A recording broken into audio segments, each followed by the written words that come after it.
Welcome to Dive Into Reiki, episode 3 of the series about the Shikoku Pilgrimage. And let me take you today to some other temples and talk a little bit about how I found so much community and joy being part of a factor of the Shingon Buddhism pilgrimage, and which I really didn't expect. I think for me, Buddhism, perhaps because I practice mostly Zen, but honestly, even at the Zen temple when I was there, they were laughing. But in a way, I always think spirituality and Japanese spirituality to be very serious. But as you have heard me talk about martial arts and these, I find people actually find a lot of joy and perhaps a different approach of we do in the Western world. When they practice something, they don't see it as a chore. Obviously, I'm sure they do at some point or at some level, but they do bring a lot of joy and pride in having a practice, and they also really share these practices in communities. Shingon Buddhism was very much more about community and laughter than my experience with Zen Buddhism in the past, and it's something that really brings me a little bit to Reiki, how much we have a beautiful community that we share that joy of practice. But again, sometimes I feel we try to practice too hard, we try to be too serious, and this is not what I saw, nor even in a sacred fire ceremony. There was still a lot of laughter. So come travel with me to the south of Japan on this beautiful island. I will be putting the images in the notes. If you're watching this on YouTube, there is this beautiful bay that is close to the next temple we're going to visit, which was of the south of the island, an hour away, a couple of hours from a city called Kochi, which is also one of the main cities in the island of Shikoku. So that temple we're visiting today, the first one of a series, is Temple 36, Shoryu-ji, which is also, even though I have a beautiful statue of Kannon here, it's actually a Fudomyo temple, and one of the oldest Fudomyo statues are here. You're going to see it in the next slide. I just wanted to show you the stairs. They were quite steep as usual. So going up to these temples always requires a little bit of commitment and wanting to go there. But it also keeps you fit in a way. It's a beautiful way. So after those stairs, you will see this gorgeous Kannon statue. It was a beautiful day in the morning with blue sky. So very welcoming. And here you can see, if you are on YouTube, the statue, that very old statue of Fudomyo, so old that they believe Kukai himself actually carved it. Kukai, as a reminder, is the monk that actually founded Shingon Buddhism after a visit to China to study there, remembering that a lot of the Buddhism that went to Japan actually comes from China after coming from India. So it's been, that's why in a way it's so different from Indian Buddhism in terms of execution, perhaps not so much in principles. And you can see also here a beautiful temple, another pagoda with 5, you cannot really see, but there is like 5 floors for that, and I'm going to comment that on the next temple, the significance of all those layers for the pagoda. All these temples are really, really old. We're talking, most of them are between 1,000 and 1,300 years old. They're made of wood. So even though there are still many of them, almost the original temple, a lot of those pieces have been restored, exchanged. So that's why it's also so beautiful to see this Fudo statue that hasn't been there for years, at least 1,300 years, and is still there for all of us to enjoy. It just takes a little bit of time to get there. So let me go to the next page. Temple 36, the one we just talked about, Shoryu-ji, is really a temple that is believed to be one of the first founded by Kukai after returning from China. It's near the bay that I mentioned, which is called Uranuchi Bay. And it has beautiful pagodas, waterfalls used for purification. What I found, for those of you who are not familiar, there is a Japanese tradition of purification where people stand beneath a waterfall, not a very big one that falls on their head, with very cold water, and they have to chant some mantras, often the Fudomyo mantra. So it will make sense that these is present, this waterfall platform for purification was present at this temple. I did like that even though Japanese really put out there everything that is sacred because people know how to respect it, the access to this platform for the waterfall purification, because there was like a little rock carved where you can stand, there was like a little bridge made of stone, and they did have a closed gate. So that you really have, this ritual is very serious, so you have to be part of a training. You cannot just jump on there. I don't know if I ever will do that one. I'm not a lover of cold water. I did practice these times at the baths, the Japanese baths, to actually be able to be in cold water after warm water and not judge the sensation. It worked better than before, but I don't know if the water being moving and falling over me is something I can tolerate. So maybe in the summer I'll start practicing with colder shower. I love hot water, and perhaps one day I can do this. But for now, I'm not even trying to do that. So Fudomyo, we've talked a lot about Fudomyo, how it's also an expanded mind like Fudoshin, that is really never distracted because it encompasses everything. It's like this unlimited spaciousness, but very grounded. But it's also known as the deity that protects people from disaster at sea. So it's much beloved by sailors and people who actually do a lot of boating. And if you can think about it, that's why also he's great for people transitioning safely to a different state of consciousness, to call it that way. So Fudomyo, you're going to see it in a lot of temples near the water, like this one. And he's a very popular deity, honestly, all over Japan in many, many qualities.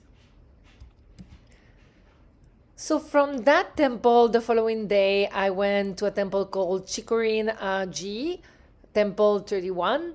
And if you can see the image, what I want to highlight from this temple, beyond being gorgeous and having like a lot of chanting and also private ceremonies for chanting, was this idea of 5. So I didn't know like the pagodas were often 5 floors tall. And that actually was there indicated that these 5 layers of the pagoda or floors are actually a representation of the 5 elements. If you are a patron of the Dive Into Reiki community, you know we practice with the 5 elements every week. Is very present as a reminder that we're all made of the same and perhaps different expression. So we're all made of the same, even though we may not be exactly the same, but we're deeply interconnected. And these pagodas are pointing to that. And then also there was the cosmic Buddha, and it's surrounded by 4 statues. Again, that is a very common formation. Again, the number 5, this number being very, very important, right? Because we often talk about the number 3, which is mind, body, speech, or mind, body, sword, or mind, body, calligraphy brush. But in this case, the 5 is really representing unity, 5 elements. It was a gorgeous temple. I think what was very interesting here, and I'm going to sit it because it's going to lead towards the realization I had at the end, is I'm pretty decent with my Japanese manners, and especially because I go to a Japanese dojo, how to enter places or not, but I'm a little bit of a fan of chanting, so I lose my head. So I heard there was chanting, like a typical temple session in the temple here. I saw the priest, there was a woman seated, but I saw her shoes, and I literally assumed that it was an open temple practice for everyone. I got in, and the monk literally almost like screamed at me. He was like, go away, go away. So I learned the wrong way that people actually pay this priest for a private temple practice to purify, to do what they want, or to feel better. And I was interrupting a one-on-one because, again, most Japanese will not have done that. So if you go to a temple and you see a practice, just make sure, perhaps hesitate before entering, or if someone is available, do that. The thing that was interesting is I felt really ashamed because, I felt really, really bad, but to a level that was almost crazy because, I'm sure I wasn't the first white person doing that when visiting a temple. So I let it go, but it was really like, oh my God. I realized there also the power of shame to bring you down, because I was in such beautiful spirits and this really hit me. I mean, it took me like half an hour of breathing into the hara and doing a little bit of chokurei to go back to myself. So when we do these things, again, we do mistakes, and I politely retreated and apologized in the little Japanese I know is mostly for apologizing. But it was incredible when you have the time and the space to observe, okay, I'm feeling safe and this is what it's doing to me, and it's actually not doing anything useful. To have the moment to observe that without judgment and say, wow, that shame was very disproportionate for this. Like, and the power of shame to bring you down without almost, like, it's really hard to just even catch it and breathe. So that was very interesting. And I was talking to my therapist about this, about shame, and she was telling me that most of us, we hide feeling of shames under other feelings. But she was saying that shame is one of the most disempowering emotions. And it's really not very useful beyond perhaps avoiding you doing very bad things to others. But when you're like doing normal things and you have this reaction, how do we learn to recognize them, breathe to them, and just let them go is very important. So, and the continuation of this story will be a couple of temples after, but it has a very happy ending. So this was a beautiful temple, Chikorinji. A little bit more information. This one, it's on Mount Godai, and it dates back to 724.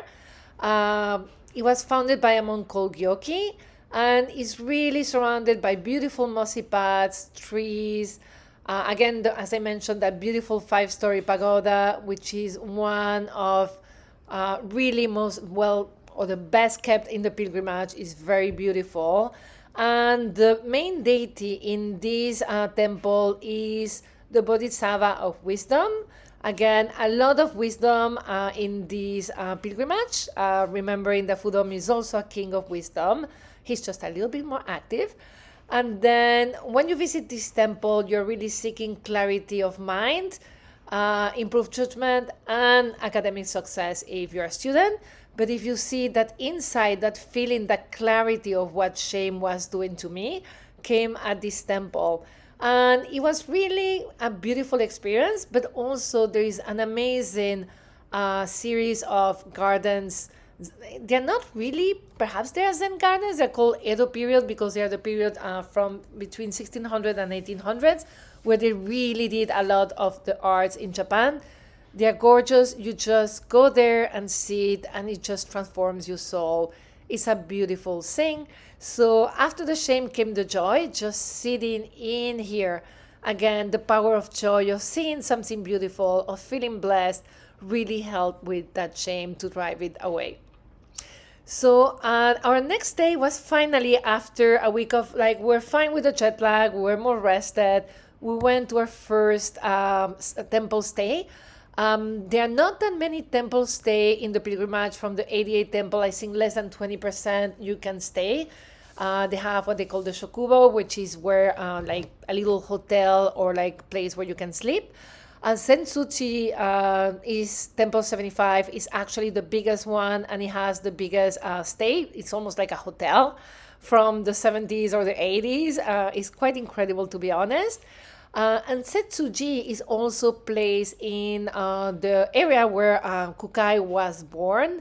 So a lot of the statues you will see are of Kukai. I will, if you're on YouTube, I'm playing a little movie. If you are on the podcast, please bear with the sound. And there will be a picture. It's just a very beautiful big temple. Sorry, I messed up that. There we go. And there is tons of buildings, of passageways, incredible imagery, very old trees, and they have the old tree's trunk, also a tree that is over 1,000 years old. They have it there almost like a statue.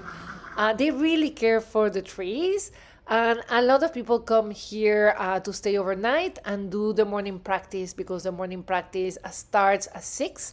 So you have to be in the inner temple, inside the temple, at least at 10 to 6. Punctuality in Japan is very important. Here are a few more pictures. It looks pretty empty right now because we arrived there at the end of the day, but there was quite a bustling community, both of monks and people working at the stores. They sell you everything you want there, as well as people staying over. Let me go over what the temple was, and then I'll tell you a little bit more about the morning prayer experience. So again, Temple 75, Sensuji, of the pilgrimage is one of the most important ones and is revered as the birthplace of Kukai, as I mentioned, which is the founder of the Shingon Buddhism. It was established in 807, so 807. That means it's over 1200 years old. And it was built on a land donated by Kukai's father, modeled after Qin Glong Temple in China. And if I pronounce that badly, my apologies. Is the largest temple complex on the pilgrimage, as I also mentioned, and it has vast grounds, 5-story pagodas, again the 5 stories, ancient halls, and both the Eastern Temple and the Western Temple. We also saw some homages at soldiers that died in different wars, and many like bridges, and also there was people donate, so there were a lot of columns with 5 elements that represented families' donation for the maintenance and expansion of the temple. You visit this temple to honor Kukai's legacy, to also seek spiritual grounding and experience one of the most sacred spaces. For me, it was just really an experience of joy and beauty. I had assisted, obviously, morning prayers in Zen. Shingon Buddhist prayers, they are shorter. In Zen, our morning practice was around 2 hours long, 1 hour of zazen and 1 hour of chanting. And of course, the morning prayers are also for people who visit, so they made them friendly, and they last around half an hour. This was beautiful. You don't get into the inner temples unless you're doing the prayers. They are gorgeous lamps, golden lamps, and decorations falling, beautiful statues. This one had, there were, I believe, I think it was 6 or 8 monks plus the main monk leading practice. They have these beautiful little symbols. It was just gorgeous, and the chanting was amazing. Most of the temple practice is chanting. There is not as Zen meditation. And then after doing the chanting, while they chant, they have these very long sleeves, and they do hidden mudras beneath the sleeves, which are the esoteric mudras from Shingon Buddhism, which is the esoteric part that we don't get to see unless you're a trained monk. And then they did what I can only interpret as an energy cleanse. They took this little wooden baton that had some metal circles at the end, and they literally like moved them around her head, and they did like this sound.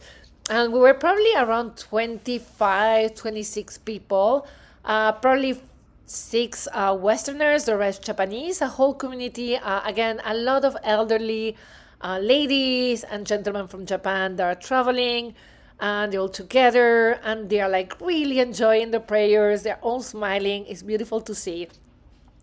My friend noticed that the monks really stayed longer with the cleansing tool on the Westerners. I don't know if that's real or not. I just really enjoyed the experience. And what I love is after the service, the one of the monks, the one who spoke more English, helped translate the Japanese monk. They started to chat normally, talking about the temple, the experience of Kukai, like that they hope we had a nice trip. Every Japanese, and please do not be offended whatever your political belief, is making fun a little bit about our presidency. It's more like, how are you feeling? I think because they're pacifist, I think, they probably feel the same about every president, but, we're mostly Americans visiting that were not Japanese.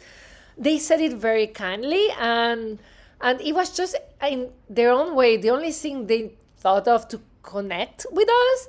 So, nobody took it badly because they didn't mean badly. But it was kind of like the only way also to just say like, hey, we know where you live.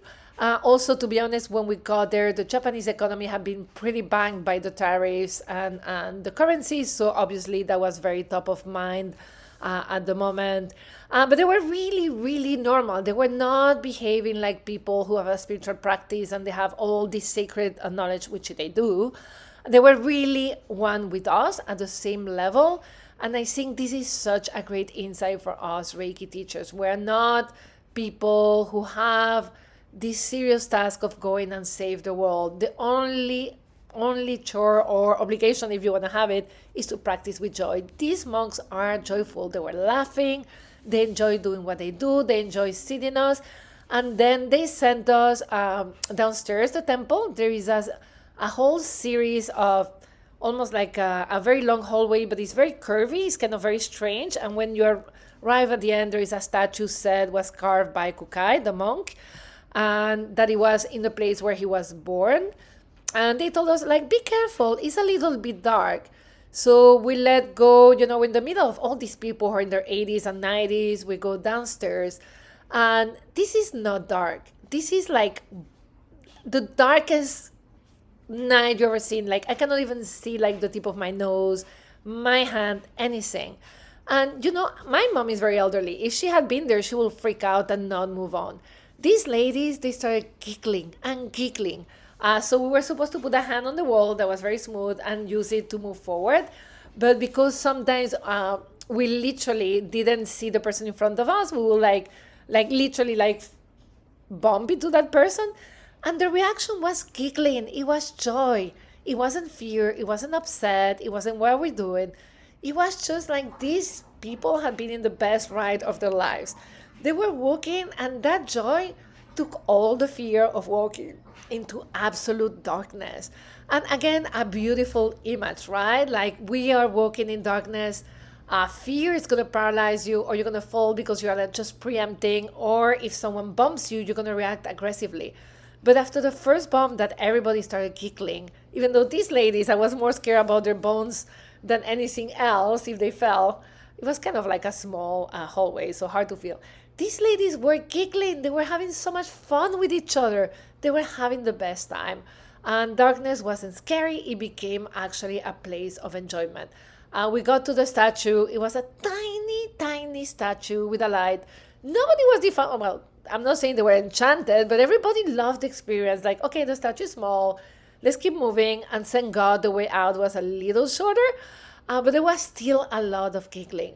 So I know it's very hard in these times because the times are a little bit dark sometimes. But remembering joy, giggling, just when someone bumps into you, soften, don't react in, don't respond with aggressivity. And I'm talking to myself because that's a lesson I'm trying, and I'm work in progress. I'm just sharing really what came to me at that moment. It's not an art I have mastered at all. But again, when we do this pilgrimage, a lot of the most beautiful teachings and insights don't happen when you're praying. They happen when you're experiencing, in this case, community. And the community is leading and teaching you the way. And the way through darkness, in this case, was just softening and giggling and being together as part of that wonderful experience. So obviously, Maste Sensuji is something that I hope stays in my heart for a long time. Just talking about it literally makes my heart smile and giggle a little bit. Sorry, my English today is a little bit off. So after that beautiful stay, we moved on to another temple called Senyuji. Senyuji, it's very hard to get because it's very high in the mountain. Obviously, if you have a car, you can literally drive 15 minutes out up the mountain. But as we didn't have it and we actually wanted to do the hike, we had planned to leave our backpacks and carry a little bag, but we could not find any lockers. So we ended up doing a 2-hour hike up a mountain with around 26 pounds. I never expected I could do it, but I did. And I was very proud of it. And that already was a fantastic experience. So the reason we wanted to go to Senyuji, beyond it being, even though it's a small temple, it's a gorgeous temple with a great view of a little town below the sea. It's very high, beautiful view. It's a temple for Kannon, a beautiful Kannon statue as well. But we went there because there was a temple stay that we could do. And also, there was a gomakai. A gomakai is a fire ceremony in which Shingon Buddhism, they do a lot of like secret rituals, but also they burn things and little wood tablets with things we want to let go. And people participate in that event. Some gomakais are very big.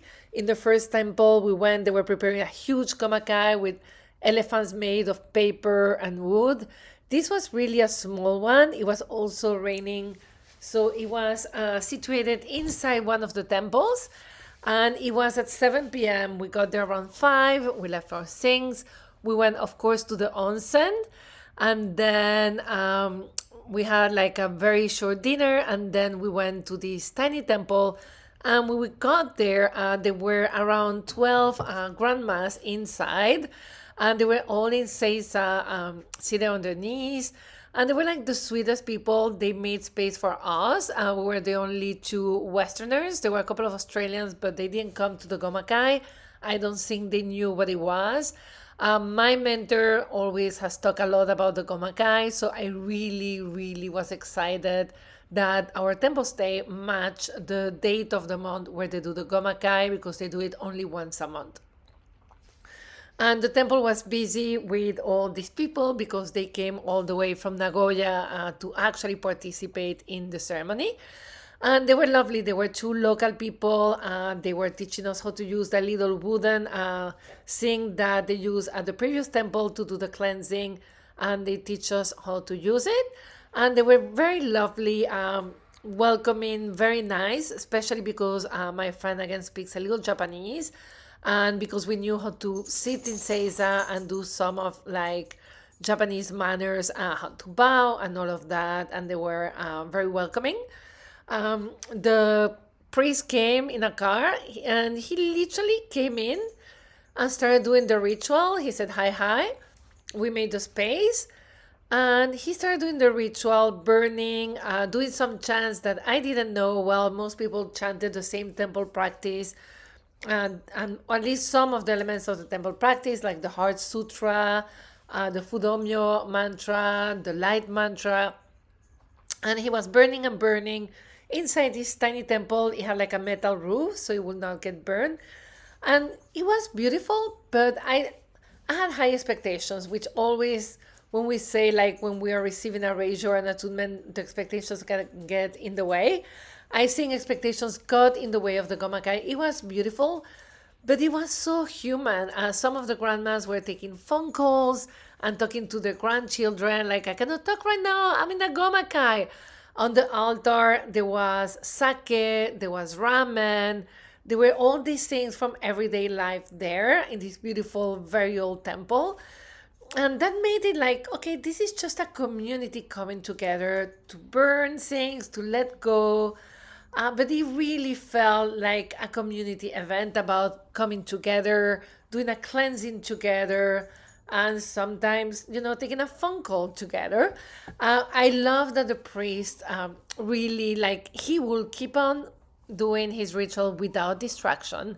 No matter how many phone calls or if we messed up with the rhythm or the chanting, he was on his like right on all the time, really 100% present and focused on his ritual, which was beautiful to see.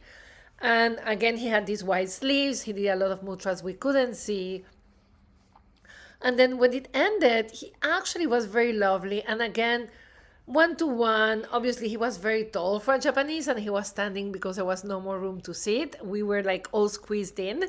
It was a tiny, tiny temple. But he was again asking where we were from, doing his usual jokes and laughing with the community, and then telling a little bit of the history of the temple, and then he left. Again, very human, not like I am an esoteric priest and I'm doing a cleansing. Like, that's his practice. He does it with his whole heart and body. And then it's really about talking, chatting, connecting. And these grandmas were super joyful. They were taking care of each other. My friend and I went to the onsen, and it was a very small bath. Both of us, again, going with your friend, you really don't touch a lot in the bath, and we barely were able not to touch. And the grandmas, there were like 10 grandmas, and most of them were going to the bath after the ceremony. And one of them didn't want to go because she had like, no, it's going to be like, we're going to be too tight. And the grandma's like, we'll make space, like it's huge. It's really about taking care of each other. They were like checking that no one left the sleepers. It was a beautiful thing to do. And again, really like laughing, enjoying themselves. Beyond the part that they came all the way from a very far city to come and see the ceremony. So they really enjoyed it, but they enjoyed it like a very human, everyday thing. So that was the night. Then obviously you go to rest because the morning prayers are at 6. So you have to wake up around 5 to be there at 5:45. And we got to be inside the temple, which was the main temple, not the one where the fire ceremony was happening. And it was beautiful because we had the sea, the view of the sea, like most of the walls were open and you can really be part of the mountain, on top of the mountain, seeing everything. There was a beautiful feeling of spaciousness. Again, the inner part of the temple with all the golden decorations and the statues is gorgeous, and the silk and the colors. It's very beautiful. And this was the resident monk who lost his wife like 4 or 5 years ago. So that's why in this case we didn't get the delicious temple food. We just got some bento boxes. So he did the morning prayer, beautiful morning prayer, very different, from Sensuji, because Sensuji was a rich monastery, a big one with 8 monks chanting. This was just him, but it was just a very soulful chant, and we all followed as much as we could. Even though we don't speak Japanese, they gave us the chanting book. And this is really so when you don't remember a chant, you don't need to memorize them. Everybody here had their little books with the chanting and the mantras and all of that. Even the people who've been practicing for years. And actually they got the little books, the visitors, signed by the monks. And once more, after the practice, that was very beautiful. Actually, something beautiful happened, and is that we got to pray with some incense, to do a ritual with some incense, where you bring the incense to your forehead 3 times, and obviously you do your prayer, your wishes, and it's a very ritual way. They start with the older man, then the other man, then they start with the women. So we did that, and we sit in Seiza, and then you leave so someone else can do it. And when I left, I forgot to bow and to do a gassho, a prayer position, which I didn't obviously notice because I just wanted like to leave space for the grandmas to come. It was the same group of grandmas. And I'm sitting there and I see everybody bowing, and I realize I didn't bow. I'm like, oh my God, they're going to say the crazy Westerner who's a barbarian didn't bow. And again, the crazy shame that I felt at the other temple came back. But something very bizarre happened, and I felt my heart expand with such love and compassion that I don't know how to explain this, but it was such an open feeling, beautiful, and this knowledge that my heart was spacious enough to have that little bit of shame that I will always have the little Nathalie that has shame for making mistakes, but there is also compassion, there is joy, there is love. And I could really embrace that little Nathalie who's ashamed and really shower her with love. I don't really have words to express this beautiful sensation. I want to say also it felt like an expansion of the heart, but it didn't feel magical. I have to say, I expected something like this to happen at the Gomakai, the fire ceremony.